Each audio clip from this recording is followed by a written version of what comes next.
खबरों की शुरुआत अमृतसर से आ रही बड़ी खबर के साथ। एक बीएसएफ जवान ने अपने ही साथियों पर फायरिंग कर दी और 5 बीएसएफ जवानों की इसमें मौत हो गई। आपको बताएं कि मरने वालों में फायरिंग करने वाला शख्स भी शामिल है। मिस में ये वारदात पेश आई। तमाम महलवकीन कांस्टेबल रैंक के जवान थे। तो इस वक्त की अहम खबर अमृतसर से, जहां एक बीएसएफ जवान ने अपने ही साथियों पर फायरिंग कर दी। 5 बीएसएफ जवानों की मौत की खबर है। मरने वालों में फायरिंग करने वाला शख्स भी शामिल है। मिस में ये वाकया पेश आया और सबसे अहम कि तमाम महलवकीन कांस्टेबल रैंक के जवान थे। किस वजह से ये फायरिंग हुई, क्या कुछ वो अहम वजूहात रही, इस पर भी लगातार तफसीलात पर नजर बनी हुई है। फिलहाल ये खबर अमृतसर से, जहां एक बीएसएफ जवान ने अपने साथियों पर मिस में फायरिंग कर दी और 5 बीएसएफ जवानों की मौत हो गई। मरने वालों में फायरिंग करने वाला शख्स भी शामिल है।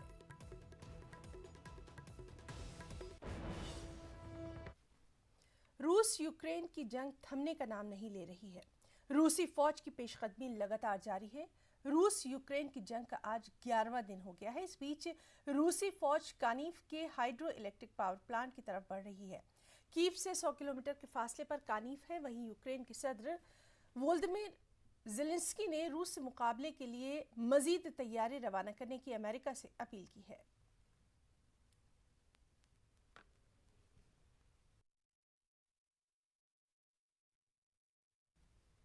रूस यूक्रेन की जंग के बीच दरमियान अमेरिकी सदर जो बाइडेन ने यूक्रेन के सदर वोल्दिमीर ज़ेलेंस्की से फोन पर बात की। व्हाइट हाउस के ऑफिशियल ट्विटर हैंडल से इसकी जानकारी दी गई, जिसके मुताबिक जो बाइडेन ने वीज़ा और मास्टर कार्ड की तरफ से रूस में सर्विस मुअत्तल करने के फैसले का खैर मकदम किया। जो बाइडेन ने यूक्रेन के न्यूक्लियर पावर प्लांट पर हालिया रूसी हमले के बारे में अपनी तशवीश का इआदा किया। दोनों लीडरान ने रूस और यूक्रेन के दरमियान हालिया मुज़ाकरात पर भी तबादला ख्याल किया। इस हवाले से यूक्रेन के सदर वोल्दिमीर ज़ेलेंस्की ने भी ट्वीट किया और लिखा कि बातचीत के एजेंडे में सलामती, यूक्रेन की माली मुआवनत और रूस के खिलाफ पाबंदियों का तसलसल शामिल था।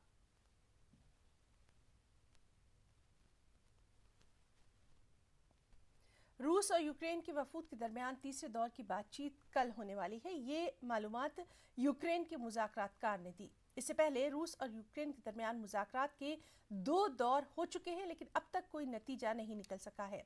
पोलैंड की सरहद के करीब बेलारूस में जुमेरात को होने वाली बातचीत में रूसी वक्त की क़यादत करने वाले सदर व्लादिमीर पुतिन के मुशीर व्लादिमीर मेडिंस्की ने कहा था कि दोनों फरीक़ैन के मौक़िफ़ बिल्कुल वाज़ेह हैं, जिनसे तनाज़े के सियासी हल से मुताल्लिक़ इशू समेत एक एक बात लिखी गई है। वहीं पहले दौर की बातचीत बेलारूस के गोमेल सरहदी कस्बे में हुई थी। 5 घंटे से ज़्यादा ये बातचीत चली थी, लेकिन कोई पेशरफ्त नहीं हो सकी थी।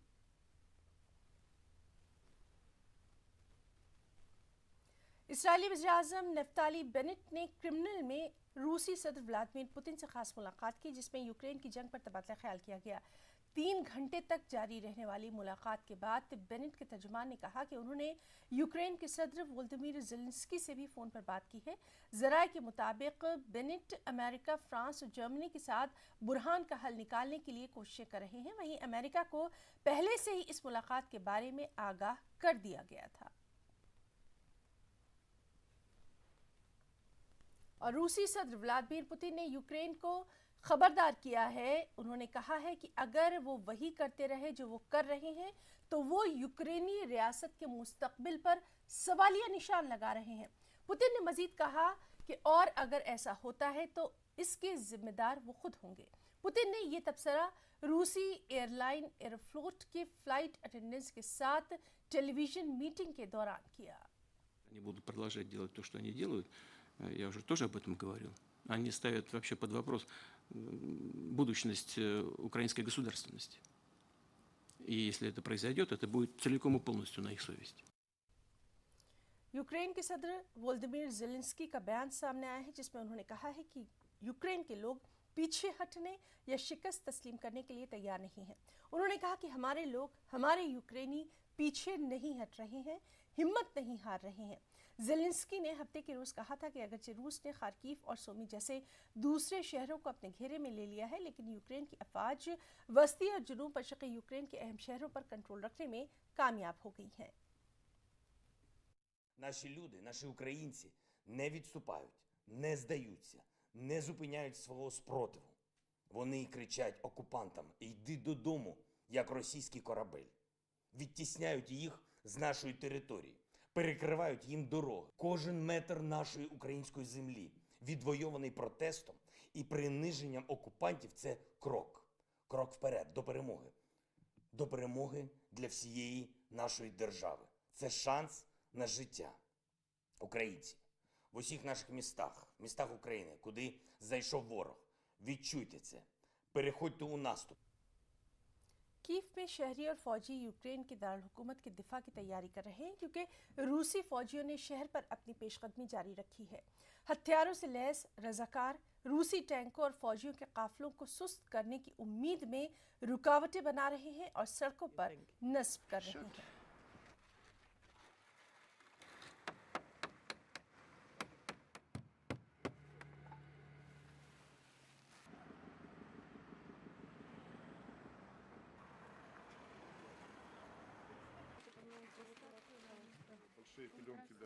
Nobody knows what Putin can do today or even tomorrow, and we need actions right now, not next week or next month. It will not work. So we need actions yesterday. I can't explain you what the feelings of our Ukrainians in here is, because everyone has relatives, have their loved ones who are under fire right now, or who was wounded right now, who was killed right now. It's impossible to explain to people who don't live in such of despair.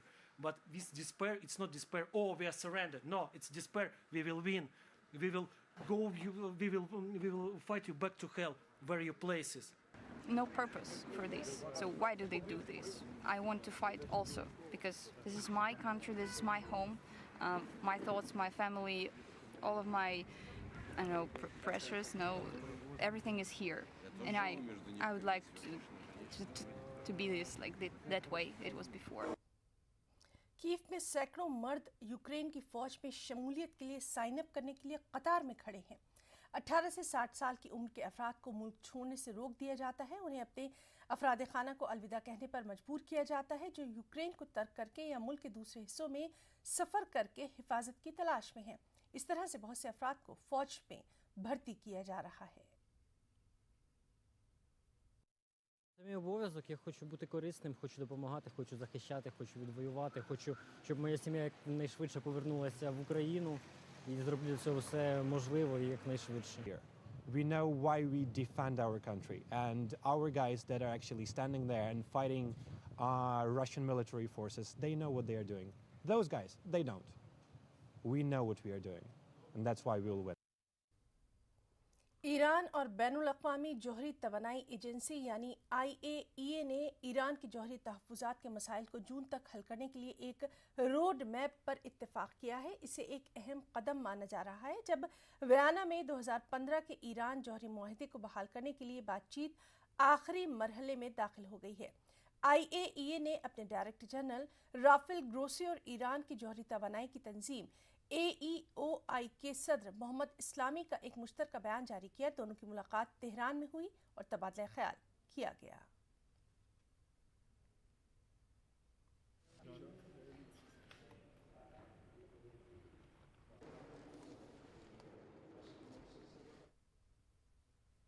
मेहनत और लगन से ज़िंदगी में कुछ भी मुमकिन है। न्यूज़ 18 की पहल बायजूस यंग जीनियस में हम बहुत से ऐसे बच्चों से मिलते हैं जिन्होंने अपनी उम्र में नामुमकिन नज़र आने वाले काम करने के लिए अपने अज़्म का इजहार किया है। आनंद नरसिम्हन ने आयुष संकरन और जयेश नारंग के साथ बातचीत की, जो इस हफ्ते के एपिसोड में शामिल है। आइए एक नज़र डालते हैं।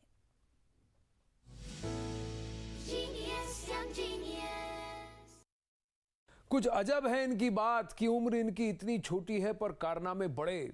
बायजूस यंग जीनियस सीजन 2 में भी हम कुछ ऐसे ही होनहार बच्चों से मिले। एक जोड़ी है, इन्हें मैं जुगलबंदी कोडिंग की दुनिया की कहूंगा। मुंबई से हमारे साथ जुड़े आयुष और जशित। नमस्ते, हाउ आर यू? नमस्ते सर, मैं ठीक हूँ। नमस्ते सर। अच्छा, पहले आप मुझे ये बताइए, आयुष फर्स्ट एंड जन जसित, कैसा लगा आपको बायजूस यंग जीनियस सीजन 2 में सेट पर आकर, शूट पर आकर? बहुत बढ़िया था, एक्सपीरियंस भी नहीं था, नया था। हाँ, मेरे लिए भी बहुत अच्छा एक्सपीरियंस था। आयुष बताओ, सबसे मजेदार आपको क्या लगा? के मेनन जी से मीट करना, वो बहुत बड़े एक्टर है, तो मुझे बहुत पसंद आया उनसे मिलने। कोई नई चीज, नया कोडिंग, नया ऐप किसी पे काम कर रहे हैं या कोई एग्जिस्टिंग ऐप पर ही आप काम कर रहे हैं? अभी हम किसी एग्जिस्टिंग ऐप पे तो काम नहीं कर रहे हैं, बट मैं थोड़ी कोडिंग कर रहा हूँ स्क्रैच पे, और MIT में I am making an app for MIT app of the month award. अच्छा, एक बात बताइए, आप दोनों, आपने अपने दोस्तों को बताया यंग जीनियस सीजन 2 के बारे में? मैंने सबको बोल दिया, फैमिली को बोल दिया, रिलेटिव्स को बोल दिया, फ्रेंड्स को बोल दिया, सबको बोल दिया। मैंने अपने दोस्तों को कुछ दिन पहले बोला, वो भी बहुत शॉक थे और बहुत सारे कॉन्ग्रेचुलेशंस और ब्लेसिंग्स भेज रहे थे। चलिए, बहुत अच्छा लगा आप दोनों से बात कर। All the very very best. Thank you for joining us again.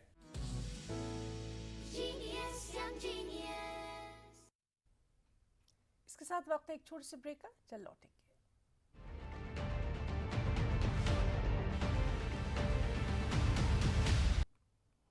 Bollywood की मशहूर अदाकारा नीलम कोठारी का कहना है कि फिल्मों की शूटिंग के लिए दुनिया में सबसे ज्यादा खूबसूरत और बेहतरीन जगह कश्मीर है।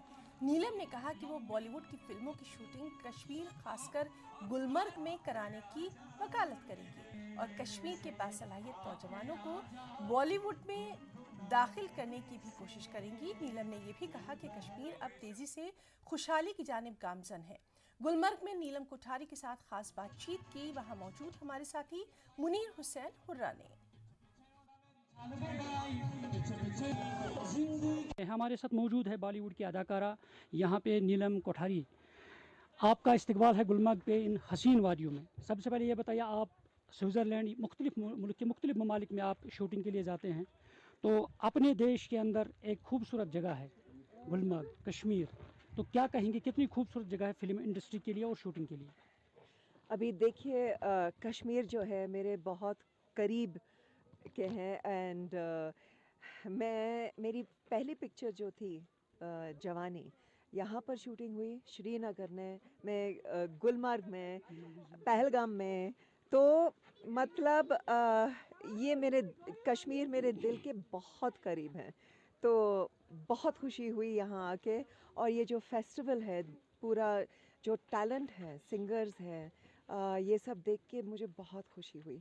तो मुझे ये बताइए, आप इंडस्ट्री के लिए, फिल्म इंडस्ट्री खासकर बॉलीवुड के लिए कश्मीर आने के लिए, जिस तरह पहले ज़माने में यहाँ पे शूटिंग होती थी, मुख्तलिफ हीरोज़ यहाँ पे आए, फिल्में बनी, और फिर हालात की वजह से उसमें रोक लगी, और अब हालात बहुत बेहतर हुए हैं कश्मीर के अंदर, तो किस तरह के इक़दाम उठाने की ज़रूरत है ताकि जो फिल्म इंडस्ट्री है, बॉलीवुड है, वो यहाँ पे शूटिंग करे, गुलमर्ग की हसीन वादियों में, कश्मीर की हसीन वादियों? अभी मैं स्विट्ज़रलैंड में शूटिंग की है, बहुत बार कश्मीर में आई हूँ, मगर कश्मीर जो है और यहाँ की जो खूबसूरती है, आप कहीं पर जाओ दुनिया में, कश्मीर सबसे खूबसूरत है। और इतने सालों के बाद मैं वापस आ रही हूँ और सुनने में आया है कि शूटिंग फिर से शुरू हो रही है। अभी मुझे लगता है कि it is back to square one और अब शुरू होने वाली है। तो आपका यहाँ से जाके आपको बॉलीवुड में जब आप वापस जाएंगे, तो आपकी तरफ से क्या कुछ प्रेफरेंस होगी, क्या कुछ कदम होगा जो आप सेटअप उठाएंगे कश्मीर में यहाँ पे शूटिंग करने के लिए? क्या कुछ कदम होगा आपका? देखिए, शूटिंग एक बात है और टूरिज़्म की बात एक है।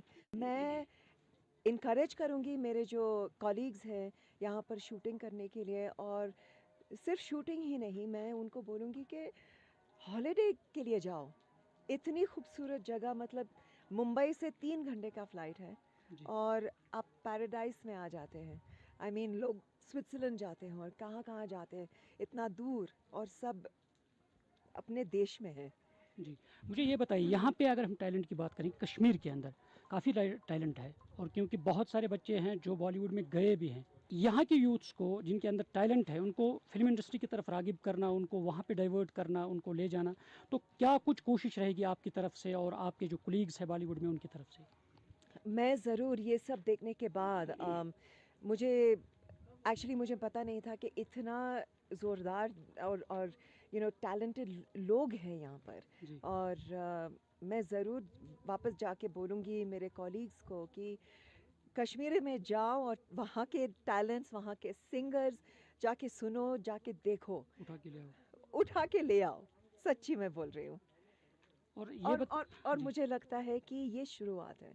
मतलब जो भी हुआ है ऊपर नीचे, everybody sees ups and downs in life, और कश्मीर के लिए भी बहुत अप्स एंड डाउन्स हुए हैं, मगर अब से ये जो पॉजिटिविटी मैं देख रही हूँ और जो यूथ और यंग लड़कियाँ जो आई थिंक अभी इंजॉय कर रहे हैं और समझ में आ रहे हैं कि follow their dreams, their passion, बहुत बहुत ज़रूरत है। I am just honoured to be here.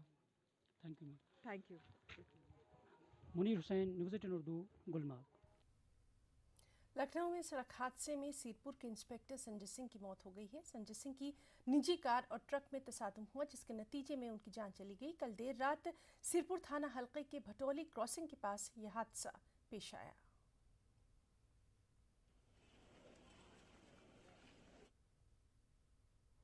वज़ीर-ए-आज़म नरेंद्र मोदी ने आज महाराष्ट्र में पुणे मेट्रो रेल प्रोजेक्ट का इफ्तिताह किया। इफ्तिताह के बाद पीएम मोदी मेट्रो रेल पर सवार हुए। इस दौरान उन्होंने मेट्रो में बैठे बच्चों से खास बातचीत की। पीएम मोदी ने गरवारे कॉलेज मेट्रो स्टेशन से पुणे मेट्रो के आनंद नगर मेट्रो स्टेशन तक का सफर किया। प्रधानमंत्री ने उद्घाटन किया, हरी झंडी दिखाई, ये अब मेट्रो चल पड़ी है। 8 मार्च को आलमी यौम ख़वातीन के हवाले से तेलंगाना शी टीम की जानिब से हैदराबाद में जिनसी मसावात का पैगाम देते हुए एक खास रन का इत्माम किया गया। इस रन में रियासती वज़ीर दाखिला मोहम्मद महमूद अली, वज़ीर तालीम Sabita Indira Reddy, GHMC mayor Vijay Lakshmi, commissioner of police CB आनंद के अलावा दीगर आला उहदेदारों समेत ख़वातीन और लड़कियों की बड़ी तादाद शरीक रही। इस मौके पर मोहम्मद महमूद अली ने तेलंगाना हुकूमत की जानिब से ख़वातीन की तरक्की के लिए किए जाने वाले इक़दामात का भी जिक्र किया।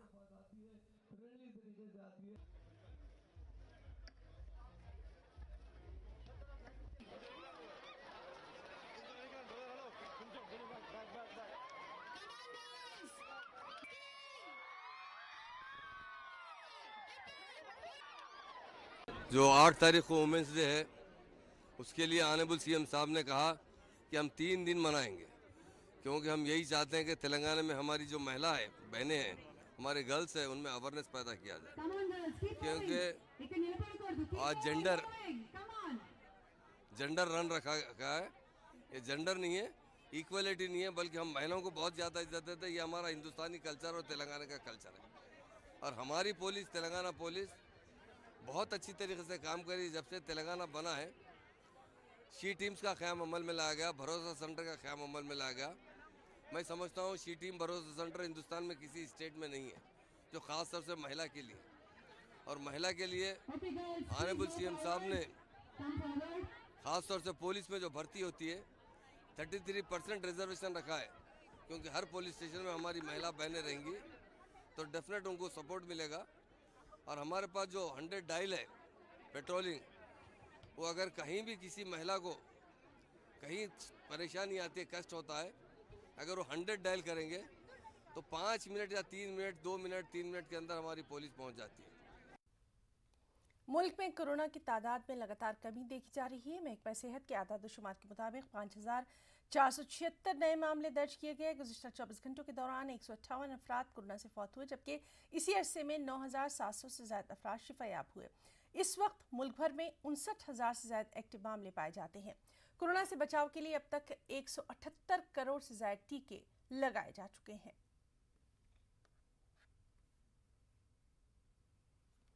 मस्जिद को तालीमी सरगर्मियों से जोड़ने की खास पहल मुल्क के आईटी शहर बेंगलुरु में देखने को मिल रही है। बेंगलुरु के कोरमंगला में मौजूद मस्जिद मामूर में लाइब्रेरी कायम की गई है। साबिक डायरेक्टर जनरल ऑफ पुलिस रूपक कुमार दत्ता ने इस लाइब्रेरी का इफ्तिताह किया। साबिक रियासती वजीर रामलिंगा रेड्डी और दीगर अहम शख्सियात ने इस खास तकरीब में हिस्सा लिया। मस्जिद मामूर कमेटी के नुमाइंदों ने कहा कि ये लाइब्रेरी बिला लिहाज मजहब व मिल्लत मुफ्त तौर पर अपनी खिदमत अंजाम देगी। इस लाइब्रेरी का एक अहम मकसद नीट, यूपीएससी, केपीएससी और दीगर मुसाबकती इम्तिहानात की पढ़ाई के लिए साजगार माहौल और गाइडेंस फराहम करना है। लड़के और लड़कियां दोनों ही इस लाइब्रेरी से इस्तिफादा हासिल कर सकते हैं। रूपक कुमार दत्ता ने कहा कि चार दीवारी में बैठकर पूरी दुनिया का इल्म लाइब्रेरी के जरिए बखूबी हासिल किया जा सकता है।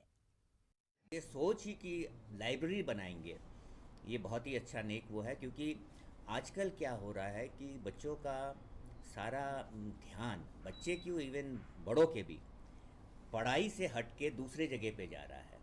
और मैं आपको एक चीज़ बता दूं कि आप सोचेंगे कि आप एक कमरे में बैठे हुए हैं, ये जैसे एक कमरा है, लेकिन इसमें पूरी दुनिया है। ये आप लोग हमेशा देखिएगा कि वो सोच रहे होंगे ये क्या है, ये कोने में बैठ के क्या देखता रहता है, क्या पढ़ता है, लेकिन उसको ये नहीं पता है कि आप बाहर घूम के जितना कर पा रहे हो, हम यहाँ बैठे बैठे उससे ज़्यादा कर ले रहे हैं। पूरी दुनिया हमने देख लिया है यहाँ बैठे बैठे। To discuss, to learn, competitive exams का एक माहौल बनाना चाहता होता है कि ये को देख के देखा देखी भी लोग पढ़ लेते हैं, एंड देयरफॉर वो माहौल पढ़ने का, उनको एनकरेज करने का और जो पास हुए हैं उनसे इंटरेक्ट कराने का, इससे उम्मीद की जाती है। और इस पर हमारा पुराना तजुर्बा भी है कि ऐसा करने से ना बच्चे पढ़ने लग जाते हैं और उनको खूब इंटरेस्ट आता है। और घरों में आजकल वो माहौल नहीं मिलता है, और ये व्हाट्सएप के माहौल में ये होता नहीं। So we have created an air condition setup, a beautiful quite silent zone with all books stocked up. चुनाचे आप क्लैट का एग्ज़ाम, नीट का एग्ज़ाम, पीजी नीट का एग्ज़ाम, यूपीएससी का एग्ज़ाम, केपीएससी का एग्ज़ाम, आईएएस, हर चीज़ के लिए, केएस, सब इंस्पेक्टर का एग्ज़ाम, इसके लिए हम किताबें फराहम करेंगे और बच्चे आकर वहाँ पढ़ेंगे और उनके लिए कोचिंग होगी, ट्रेनिंग होगी, कॉम्पिटिशन्स कराएंगे और मॉक एग्ज़ाम्स हम कराएंगे। इसके ज़रिए हम कोशिश करेंगे कि नौजवानों में एक नया जोश उभरे। लाइब्रेरी का इफ्तिताह हुआ है, बहुत ही बेहतरीन, नायाब और कामयाब किताबें यहाँ पर रखी गई हैं। हम उम्मीद करते हैं कि मोहल्ले के लोग, दूसरे अफराद भी इस लाइब्रेरी का पूरा फ़ायदा उठाएंगे, अपनी नॉलेज को बढ़ाएंगे। हम स्टूडेंट कम्युनिटी से भी तवक्को करते हैं कि वो आएँ, रिसर्च स्कॉलर्स वगैरह भी आएँ और इससे फ़ायदा उठाएँ। और जो है हम बहुत ही एक हाईटेक लाइब्रेरी का ये हमने आगाज़ किया है। कॉम्पिटिटिव एग्ज़ाम्स के लिए जो हमको तैयार करना है, ये इसकी भी तैयारी एक साल पहले जो है हम आगाज़ हो चुका है इसका। इंशाल्लाह करीब जो है एक 50 के करीब स्टूडेंट जो है इसके लिए सारे स्टेट से रेडी हुए हैं, जिसके भी स्क्रीनिंग चल रही है, ये काम भी हो रहा है। तो ये सारी चीज़ें जो है ना, हमारी कौम को जो है कलम देना है। कोरोना वबा के दौरान बाहमी इमदाद इन्हिसार का जज्बा मुस्तहकम हुआ है। मुल्क इस वबा से मुत्तहिद होकर मुकाबला कर रहा है। टीकाकारी के ऐलान के बाद हम बेहतर ताउन करें, जिससे हम कोरोना को मात देने की जानिब कदम बढ़ा सकें। नेटवर्क 18 इस मुहिम में हर कदम पर आपके साथ रहेगा। जब तक सभी महफूज नहीं, तब तक कोई महफूज नहीं होगा। इसी सोच की बुनियाद पर हमारी मुहिम संजीवनी का मकसद ये यकीनी बनाना है कि वैक्सीन पाना सभी हिंदुस्तानियों का हक है।